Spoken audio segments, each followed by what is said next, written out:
दाब बढ़ाने से किसी द्रव का क्वथनांक क्या होता है? बढ़ेगा। प्रेशर बढ़ाने से किसी लिक्विड का बॉइलिंग पॉइंट क्या होता है? बढ़ता है। प्रेशर बढ़ाने से किसी लिक्विड का क्या होता है? बॉइलिंग पॉइंट बढ़ता है। ठीक है। दाब बढ़ाने से किसी द्रव का क्वथनांक क्या होता है? बढ़ेगा। दाब बढ़ाने से किसी द्रव का क्वथनांक क्या होता है? बढ़ता है। दाब बढ़ाने से क्या होता है? किसी द्रव का क्वथनांक क्या होता है? बढ़ेगा। ठीक है। प्रेशर बढ़ाएंगे तो लिक्विड का क्या होगा? बॉइलिंग पॉइंट बढ़ता है। ओके, बॉइलिंग पॉइंट हमेशा बढ़ता है दोस्तों, याद रखिएगा दाब बढ़ाने से। लेकिन जैसे जैसे ऊपर अगर बढ़ जाएंगे तो क्या होता है ना, प्रेशर घटेगा। प्रेशर घटेगा इसलिए बॉइलिंग पॉइंट बढ़ जाता है। ठीक है। Pressure inversely proportional to boiling point होता है। एक चीज़ याद रखिएगा दोस्तों, दाब बढ़ाने से द्रव का बॉइलिंग पॉइंट बढ़ जाता है और दाब घटने से द्रव का घटनांक घट जाता है। ठीक है। द्रव्यों को मिलाने से गलनांक पर क्या प्रभाव पड़ता है? देखो, अब द्रव्य को मिलाने से गलनांक क्या हो जाएगा? घटता है। ठीक है। अपद्रव्यों को मिलाने से, अपद्रव्यों यानी अपशिष्ट सब्सटेंस को मिला देते हैं, मिलाने से क्या होता है? गलनांक पर क्या प्रभाव पड़ता है? घटता है। ठीक है। गलनांक क्या हो जाता है? घट जाता है। तो गलनांक घटेगा तो इसका मतलब गलेगा कम। ठीक है। अर्थात स्टेबल रहेगा।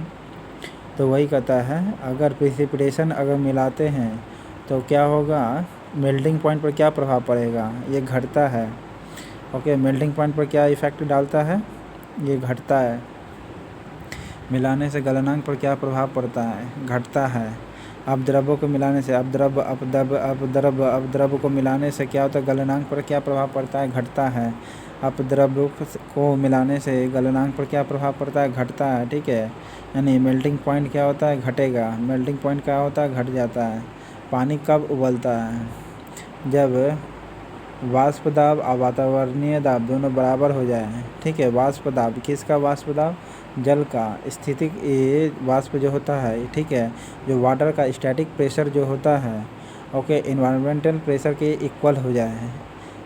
जो लिक्विड का यानी वाटर का जो स्टैटिक वेपर होगा, इस लिक्विड का जो स्टैटिक वेपर होगा वो इन्वायरमेंटल वेपर के इक्वल होगा। लिक्विड का स्टैटिक वेपर जो होगा, ठीक है, इन्वायरमेंटल वेपर के इक्वल होगा। इन्वायरमेंटल वेपर के इक्वल होगा। वाटर का जो वेपर होगा इन्वायरमेंटल वेपर के इक्वल होगा। वाटर का जो वेपर होगा इन्वायरमेंटल वेपर के इक्वल होगा। वाटर का जो वेपर होगा इन्वायरमेंटल वेपर के इक्वल होगा। वाटर का वेपर जो होगा इन्वायरमेंटल वेपर के इक्वल होगा। इक्वल होगा। पानी कब उबलता है? तो जल का स्टैटिक प्रेशर इन्वायरमेंटल प्रेशर के इक्वल होगा। ओके। पानी का ट्रिपलेट पॉइंट कितना होता है? 273.16 केल्विन होता है। किसी लिक्विड का वेपोरेशन होने से उसका तापमान क्या होता है? घटता है। ठीक है। क्या होता है? घटता है। किसी तत्व का यौगिक का द्रव अवस्था से गैस अवस्था में परिवर्तन होता है। ठीक है। यानी वेपोरेशन होता है। वाष्पीकरण दो प्रकार के होते हैं, वाष्पन और क्वथनांक। क्वथन वह ताप जिस पर बर्फ, पानी और वाष्प संतुलन में रहता है, ट्रिपल पॉइंट कहलाता है। ठीक है। बर्फ, पानी और वाष्प ये तीनों ही एक पॉइंट पर होता है। ये देखिए, ये ग्राफ मान लीजिए एक्स और ये वाई हो गया। तो इस पॉइंट पर ऐसे कोई पानी उबलना चालू होता है तो इस पॉइंट पर क्या होता है ना, अगर यह freezing point, melting point and vapour ये तीनों ही इक्वल पॉइंट आ जाए तो इसे ट्रिपलेट पॉइंट कहा जाता है। ठीक है। ये हमेशा क्या होता है? स्ट्रेट लाइन में होता है। तो तापमान पर दबाव जिस पर तरल, ठोस या गैसीय जल साथ साथ रहते हैं, त्रिगुण बिंदु कहा जाता है। इस बिंदु को तापमान की इकाई परिभाषित करने के लिए इस्तेमाल किया जाता है। केल्विन थर्मोडायनेमिक तापमान की एसआई इकाई परोक्ष रूप से डिग्री सेल्सियस और डिग्री फ़ारेनहाइट होता है। ठीक है। वाष्पीकरण की दर पर निर्भर नहीं करती है। वाष्पीकरण जो वेपोरेशन का जो रेट होता है किस पर निर्भर नहीं करता है? तो वेपोरेशन का जो रेट होता है निर्भर नहीं करेगा। वाष्पीकरण का दर किस पर निर्भर नहीं करता है? तो वायु दाब पर या द्रव की संपूर्ण मात्रा पर। द्रव की संपूर्ण मात्रा पर निर्भर नहीं करेगा, निर्भर नहीं करता है।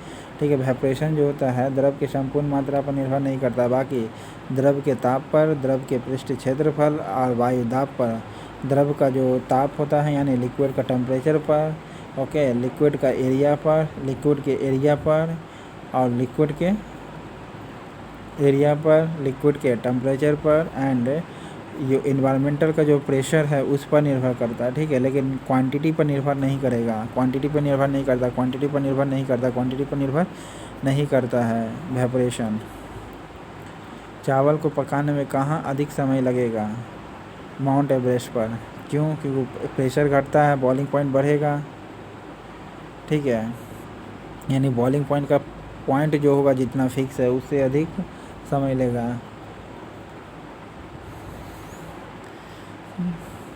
किसी निश्चित द्रव के लिए वाष्पन की दर निर्भर करती है किस पर? तो उसके खुली हुई सतह पर या वायु। देखिए वेपोरेशन का जो रेट होता है निर्भर करता है लिक्विड के टेम्परेचर पर, फिर वायु के टेम्परेचर पर, ठीक है, एयर के टेम्परेचर पर, लिक्विड का टेम्परेचर, वायु का टेम्परेचर और द्रव के खुली हुई जो क्षेत्रफल है उस पर निर्भर करता है, ठीक है। खुला हुआ जो एरिया है उस पर क्या करेगा, उस पर निर्भर करता है, यानी उनमें से सभी हो जाएगा। जल का क्वथन हमेशा क्या होता है? ज़रूरी नहीं कि वह 100 डिग्री पर ही बॉयल करें। जल खुली हुई सतह के ऊपर दाब पर निर्भर करता है। हाँ, हमेशा ऊपर जल के खुली हुई सतह के ऊपर के दाब पर निर्भर करेगा, ठीक है। जल हमेशा 100 डिग्री पर ही खोलता है, लेकिन उसका जो खुला हुआ क्षेत्र है उस पर निर्भर करेगा कि कितना तेज़ी से खोलेंगे। अगर कुकर और बर्तन में पानी खौलाएंगे तो निर्भर आपको पता चलेगा कि किस में खोलेगा। बताइए दोस्तों कमेंट बॉक्स में किसका खोलेगा। ऊंची पहाड़ियों पर हिमपात क्यों होता है? हिमपात क्यों होता है दोस्तों? देखिए वहाँ पर फ्रीजिंग प्रेशर कम होता है तो फ्रीजिंग पॉइंट हाई होगा, ठीक है। यानी ऊंची पहाड़ियों पर तापमान जो होता है क्या होता है, फ्रीजिंग पॉइंट अधिक होता है। ऊंची पहाड़ियों पर टेम्परेचर का जो हिमांक होता है, टेम्परेचर हिमांक से क्या होता है, कम होता है। यानी टेम्परेचर जो होता है ना फ्रीजिंग पॉइंट से क्या होगा, फ्रीजिंग पॉइंट से कम होता है। यानी इसका मतलब फ्रीजिंग पॉइंट ज़्यादा होगा, तो फ्रीजिंग पॉइंट ज़्यादा होगा तो बर्फ़ कहाँ जमेगा, पहाड़ पर ज़्यादा जमेगा, यानी हिमपात ऊपर ज़्यादा होगा टेम्परेचर कम होने की वजह से, ठीक है। यानी टेम्परेचर क्या होगा, कम हो जाएगा, किससे, हिमांक से। अतः जल वाष्प जो होता है वहाँ जम कर क्या हो जाती है, बर्फ़ बन जाती है। ओके, याद रखें temperature decreasing to very less than equal to less than होगा फ्रीजिंग पॉइंट से, इसीलिए क्या होता है, ऊपर बर्फ़ जमती है पहाड़ों पर।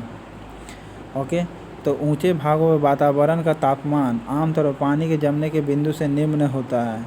यानी पानी जितना जिस बिंदु पर जमेगा उससे और कम बिंदु पर क्या होगा, जमेगा वो। तो बर्फ़ परिवर्तित होकर पहाड़ी क्षेत्रों में एकत्र हो जाते हैं। इसके विपरीत निचले भागों में वातावरण प्रेशर अधिक होने के कारण क्या होता है, बर्फ़ नीचे की ओर गलना चालू होता है। वाष्पित जल बनकर मोटी मोटी बूंदों में आकार वर्षा बनकर बरसता है। ओके,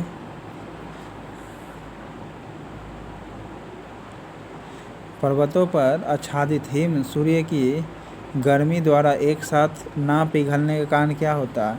देखिए जो पर्वतों पर जो होता है ना, हिल स्टेशन पर आप पहाड़ों पर देखते होंगे, हिलिंग एरिया पर, वहाँ पर बर्फ़ क्यों नहीं पिघलता है? क्योंकि देखिए सूरज का जो रोशनी होता है ना अधिकांशतः ऊष्मा को रिफ्लेक्ट कर देता है। क्या करता है, हीट को रिफ्लेक्ट कर देता है।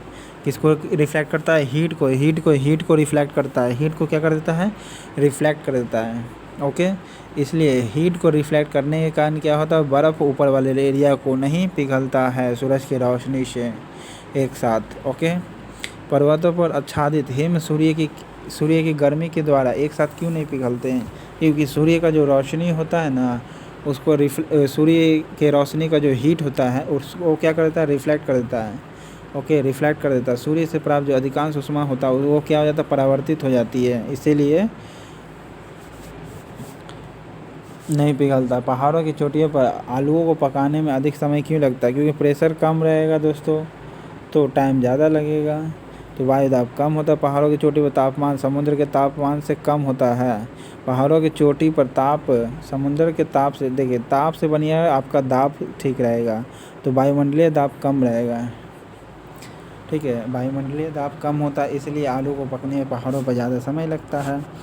जब हम पहाड़ों पर अथवा ऊंचाई पर जाते हैं तो वहाँ पर वायुमंडलीय दाब सामान्य वायुमंडलीय दाब से 1 atm कम होता है। इसी कारण पानी का क्वथनांक घट जाता है, अर्थात पानी जिस मान लीजिए टी टेम्परेचर पर टी बराबर 20 पर खौलता तो वहाँ टेम्परेचर और कब खौलने लगेगा, 18 पर ही खौलने लगेगा। क्यों? क्योंकि बॉइलिंग पॉइंट नीचे आ जाता है।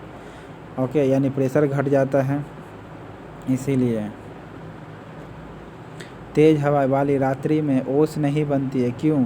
क्योंकि वाष्पीकरण का रेट अधिक होता है। ठीक है, वेपोरेशन का जो रेट होता है क्या होता है, अधिक होता है। ठीक है, तेज़ हवा वाली रात्रि में ओस क्यों नहीं बनती? तेज़ हवा वाली रात्रि में ओस क्यों नहीं बनती है? ठीक है, तो क्यों नहीं बनती है? तो वाष्पीकरण का रेट जो होता है, वेपोरेशन का रेट अधिक होता है। वेपोरेशन का रेट क्या होता है? अधिक होता है। वेपोरेशन का रेट अधिक होता है। क्या होता है? वेपोरेशन का रेट अधिक होता है। इसीलिए क्या होता है ना कि वाष्पीकरण का रेट होने से तेज़ हवा वाली रात्रि में ओस नहीं बनती है। ठोस कपूर से कपूर वाष्प बनाने की प्रक्रिया को क्या कहते हैं?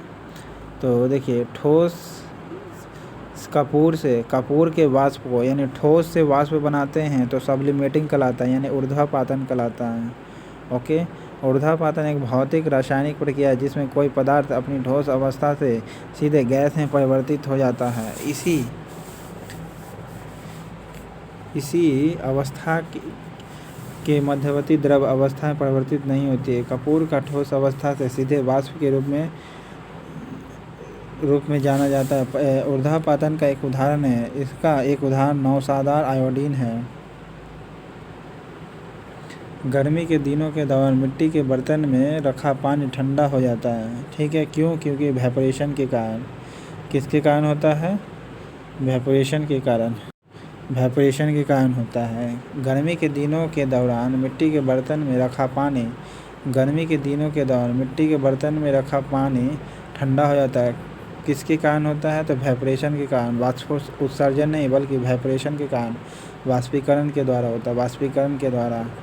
वाष्पीकरण यानी वेपोरेशन के द्वारा होता है। ठीक है, वेपोरेशन के द्वारा होता है। मिट्टी के बर्तन में रखा पानी ठंडा हो जाता है। क्यों? तो वेपोरेशन के कारण होता है। बर्फ़ के 2 टुकड़ों को आपस में दबाने पर टुकड़े आपस में चिपक जाते हैं। क्यों? क्योंकि देखिए, जब प्रेशर बढ़ाएंगे तो गलनांक घट जाता है। ठीक है, किसी भी वस्तु पर जब प्रेशर बढ़ता है ना तो गलनांक घट जाता है। ठीक है, यानी मेल्टिंग पॉइंट क्या होता है? घटता है। ओके, यानी प्रेशर बढ़ाएंगे तो मेल्टिंग पॉइंट क्या होगा? बढ़ेगा। ठीक है, प्रेशर बढ़ाएंगे तो मेल्टिंग पॉइंट घटेगा। इन्वर्सली प्रोपोर्शनल है ना दोस्तों। तो प्रेशर बढ़ाने पर मेल्टिंग पॉइंट घटता है। प्रेशर बढ़ाने पर क्या होता है? मेल्टिंग पॉइंट घटता है ना। P inversely proportional to melting point. तो दाब अधिक होने से बर्फ़ का गलनांक घट जाता है। बर्फ़ के 2 टुकड़ों आपस में दबाने पर टुकड़े आपस में चिपक जाते हैं। टुकड़े क्या होते हैं? आपस में चिपक जाते हैं, जिससे दाब अधिक होने से बर्फ़ का गलनांक क्या होता है? घट जाता है। घट जाता है। बर्फ़ में स्केटिंग करना प्रदर्शित करता है क्या? कि प्रेशर बढ़ाएंगे तो गलनांक क्या होता है? घट जाता है। ठीक है, गलनांक क्या होता है? प्रेशर बढ़ाने पर गलनांक घट जाता है। ओके, गलनांक किसी ठोस पदार्थ का क्या होता है? मेल्टिंग पॉइंट होता है, जिस पर वह अपनी ठोस अवस्था से पिघलकर द्रव अवस्था में पहुंच जाता है। बर्फ़ में स्केटिंग करना प्रदर्शित करता है कि दाब बढ़ाने पर बर्फ़ का गलनांक घट जाता है। ओके, इसलिए स्केटिंग करना आसान होता है। पानी से भरे गिलास पर बर्फ़ का एक टुकड़ा तैर रहा है। टुकड़े का पूरा पिघल जाने पर गिलास से पानी वही रहेगा, अपरिवर्तित होता है। लेकिन यही अल्कोहल में अगर बर्फ़ डालेंगे तो वह डूब जाता है। क्यों दोस्तों? देखिए, अल्कोहल में बर्फ़ डालते हैं तो बर्फ़ क्या तो डूब जाता है, लेकिन पानी में जब बर्फ़ डालते हैं तो तैरते रहता है। क्यों? तो देखिए, वाटर का जो डेंसिटी होता है, ठीक है, अल्कोहल का जो डेंसिटी होता है हाईली होता है। किससे? बर्फ़ से। इसीलिए क्या होता है, अगर हाईली रहेगा तो तैरेगा, यानी density of the alcohol is low as compare to the ये क्या नाम है बर्फ़ का, इस कारण से क्या होता है बर्फ़ डूब जाता है अल्कोहल में। बर्फ़ पर पिघलने पर जल स्तर समान रहता है। एक तैरने वाला वस्तु अपने स्वयं के वजन के बराबर क्या होता है पानी को हटाता है। जब पानी जम जाता है तो डिस्प्लेस करता है, यानी जमे हुए वाटर को एक औंस में एक औंस तरह पानी की तुलना में अधिक मात्रा होती है। जब पानी ठोस या गैस में बदलता है तो पानी का केवल भौतिक रूप बदलता है, अणु समान रहता है। प्रेशर कुकर में भोजन कम समय में तैयार हो जाता है। क्यों? क्योंकि देखिए प्रेशर बढ़ने से क्या होता है बॉइलिंग पॉइंट बढ़ जाता है, यानी ताप ज़्यादा बढ़ जाता है, ठीक है, क्वथनांक बढ़ जाता है। जल का क्वथनांक बढ़ जाता है, यानी बॉइलिंग पॉइंट बढ़ जाता है। प्रेशर अधिक होने से क्या होता है जल का क्वथनांक बढ़ जाता है, यानी वाटर का बॉइलिंग पॉइंट बढ़ जाता है। वाटर का बॉइलिंग पॉइंट बढ़ जाता है, वाटर का बॉइलिंग पॉइंट बढ़ जाता है। ओके, प्रेशर कुकर में खाना जल्दी पकता है क्योंकि खाना पकाने के दौरान बनने वाली जो वेपर होगी इससे जो निकलेगा जो हवा, ठीक है, उनसे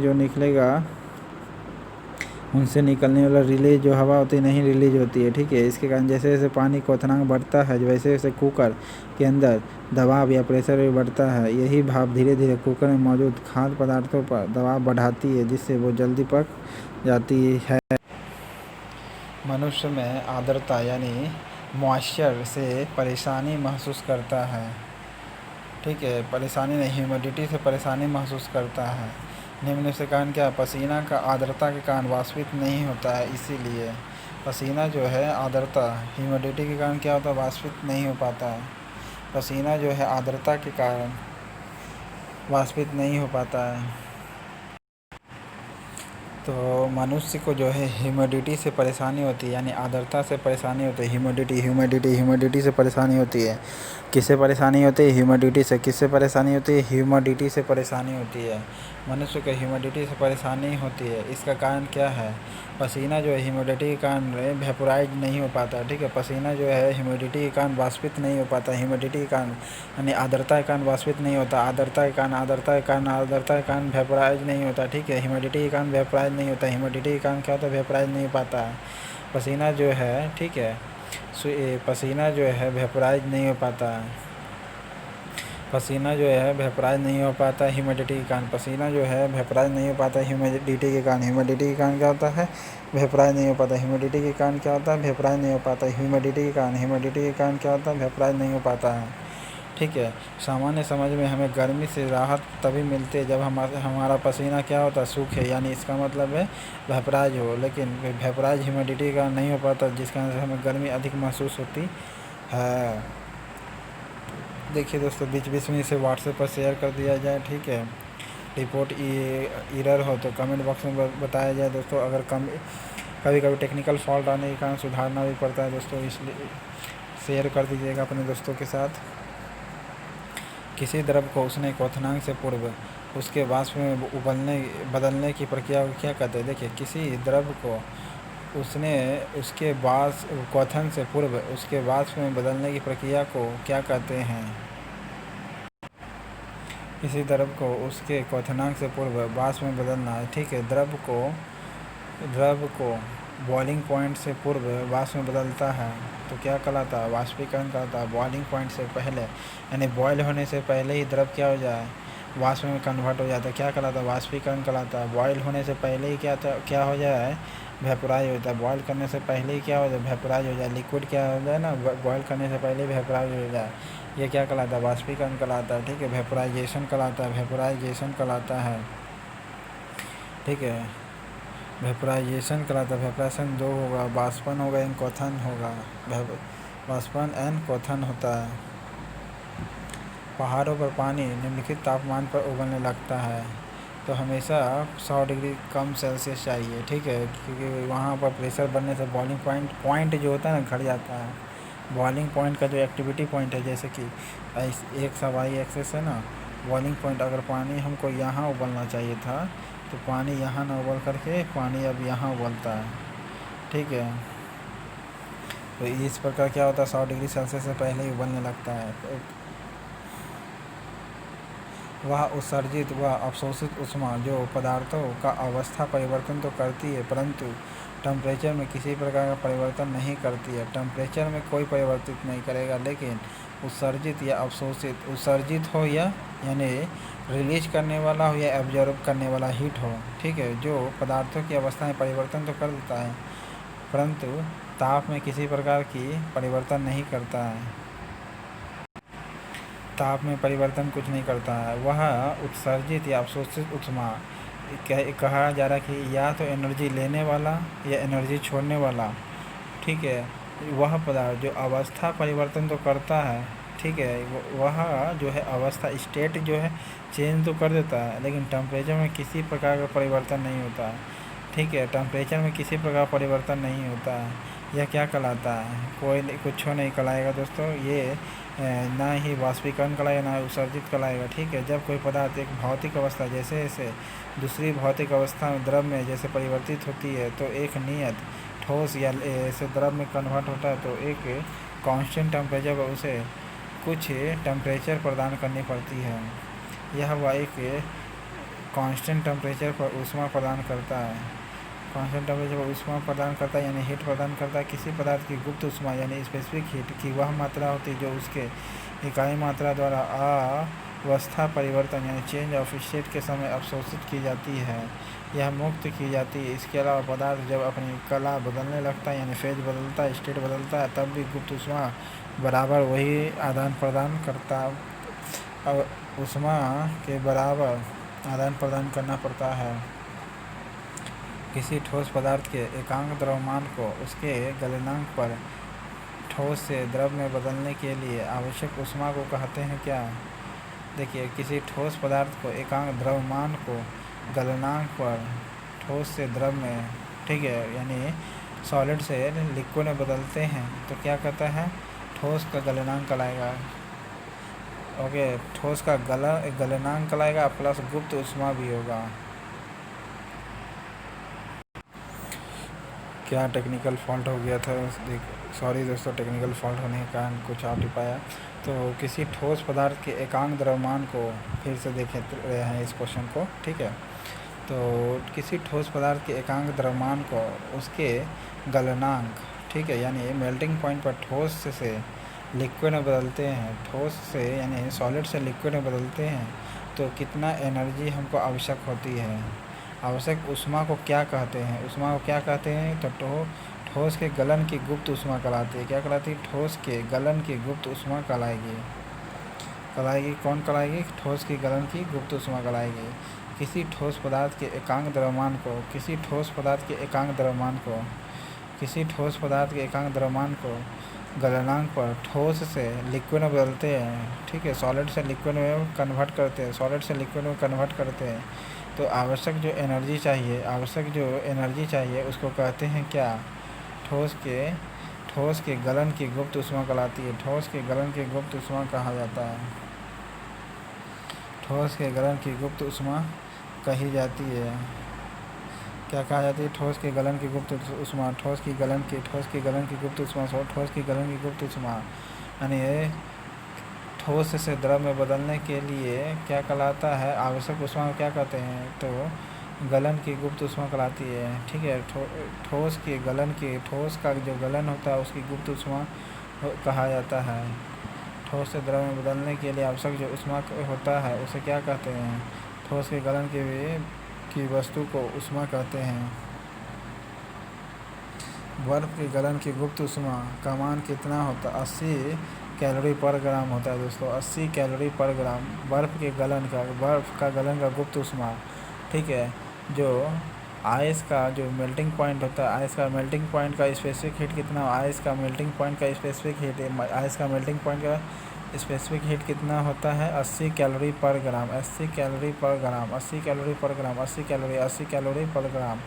होगा, ठीक है। बर्फ़ के गलन की गुप्त ऊष्मा का मान कितना होता है? 80 कैलोरी पर ग्राम होता है बर्फ़ के गलन की गुप्त ऊष्मा का मान।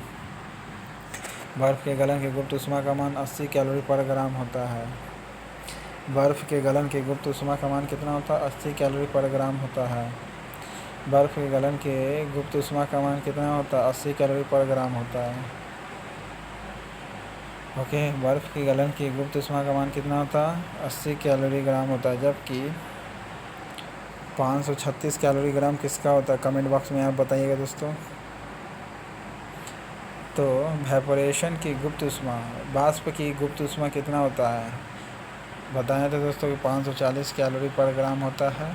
540 कैलोरी पर ग्राम हुआ था वाष्प की गुप्त ऊष्मा। इससे पहले जो वीडियो बनाया वो प्रीवियस वीडियो देख लीजिएगा दोस्तों, ठीक है। वाष्प का जो गुप्त ऊष्मा होता है, वेपोरेशन का स्पेसिफिक हीट कितना होता है? वेपोरेशन का स्पेसिफिक हीट कितना होता है? 540 कैलोरी पर ग्राम। 540 कैलोरी पर ग्राम, 540 कैलोरी पर ग्राम होता है। वेपोरेशन का स्पेसिफिक हीट कितना होता है?